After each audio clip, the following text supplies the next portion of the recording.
Ja, und wir haben die ersten überraschenden Ergebnisse bei der WM 2026. Und damit erstmal ein herzliches Willkommen auf meinem Kanal Dennis Bayern Arena und zu einem neuen Video. Ja, wir befinden uns immer noch am ersten Spieltag der WM 2026 und wir haben bisher, würde ich sagen, mit USA gegen Paraguay das torreichste Spiel und vielleicht auch sogar das stärkste Spiel bei der WM gesehen. Und zwar 4:1 die US-Amerikaner gegen Paraguay. Vielleicht ein bisschen in der Höhe überraschend, aber ein super Spiel gewesen im Endeffekt. Ja, und vielleicht das zweitstärkste Spiel, beziehungsweise die erste Halbzeit war von diesem Spiel relativ stark. Und zwar rede ich von Brasilien gegen Marokko. Da war es auf jeden Fall eine erste Hälfte, die richtig Spaß gemacht hat zum Zuschauen. 1:1 heißt es dort am Ende. Und wie gesagt, erste Halbzeit top, zweite Halbzeit so ein bisschen, ja, lebte denn von der Spannung so ein bisschen. Und ich fand, dass da in diesem Spiel Marokko sogar ein bisschen stärker war. Am Ende hat es dann aber, wie gesagt, nur zu einem 1:1 gereicht. Dort war es Saibari, der Wunschspieler vom FC Bayern München, mit dem 1:0 Führungstreffer für die Marokkaner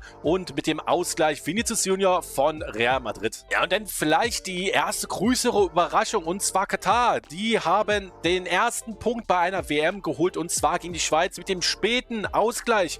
Die Schweizer erst eigentlich relativ überlegen im Spiel, hatten sehr, sehr viele Chancen. Ich glaube, am Ende waren es 25 Torschüsse, aber es nützt sich, wenn man halt am Ende auch nur 1:0 führt. Und dann eine Situation reichte den Katarern dann, um den Ausgleich zu erzielen. Ja, da war es der Unglücksrabe Muheim, der beim HSV spielt, mit dem späten Ausgleichstor ins eigene Netz in der 94. Minute. Ja, und dann für mich vielleicht das überraschendste Ergebnis bisher bei der WM 2026, und zwar der Sieg der Australier gegen die Türken mit 2:0 am Ende. Der Ex-Bayern-Spieler Iran Kunda macht dort das 1:0 und Metcalf, der Spieler von St. Pauli, mit den 2:0, und im Endeffekt gewinnt Australien 2:0. Ich habe das Spiel, weil es ja halt auch morgens um 6 Uhr lief, nicht gesehen, aber ich bin aufgewacht und dachte mir so, naja, guckst du mal an, wie das Ergebnis ausgegangen ist, und war dann doch eher verstutzt auf dieses 2:0 der Australier. Hab dann später halt nochmal die Tore gesehen, und es war dann ganz klassisch wahrscheinlich auch die Chancen genutzt von Australien,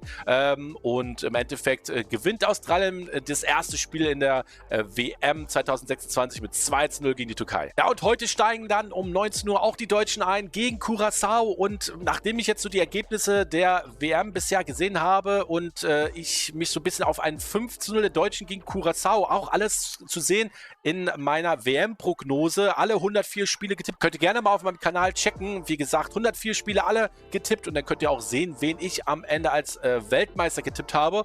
Und ja, also mein Tipp heute für das Spiel gegen Curaçao 5:0. Gerne auch bei mir mal auf dem Kanal reinschauen, auch in einer Watchparty, in einem Livestream. Also die Deutschen heute um 19 Uhr gegen Curaçao. Da bin ich natürlich auch schon gespannt, wie die Deutschen sich anstellen. Wie gesagt, vielleicht gibt es da auch eine Überraschung. Ich hoffe natürlich nicht. Ich hoffe, dass die Deutschen gut ins WM-Turnier einsteigen. Aber wie gesagt, wenn man sich die Ergebnisse der anderen Mannschaften so anguckt, dann muss man da vielleicht auch sehen, Curaçao vielleicht nicht unbedingt die beste oder das beste Land oder beste Mannschaft, aber vielleicht mit Willen gegen Deutschland. Mal gucken. Also, wir sind gespannt auf heute Abend, und wie gesagt, Daumen drücken. Und was denkt ihr denn? Was ist euer Tipp für das Spiel Deutschland gegen Curaçao? Und was sind denn bisher eure Spiele, wo ihr sagt, okay, das ist überraschenderweise so und so ausgegangen? Schreibt es doch mal unten in die Kommentare, und ich hoffe, wir sehen uns dann bei einem meiner anderen Videos, oder ihr guckt heute, wie gesagt, in meinem Livestream rein. Also, bis heute Abend, und ich wünsche euch noch einen schönen Tag. Ciao!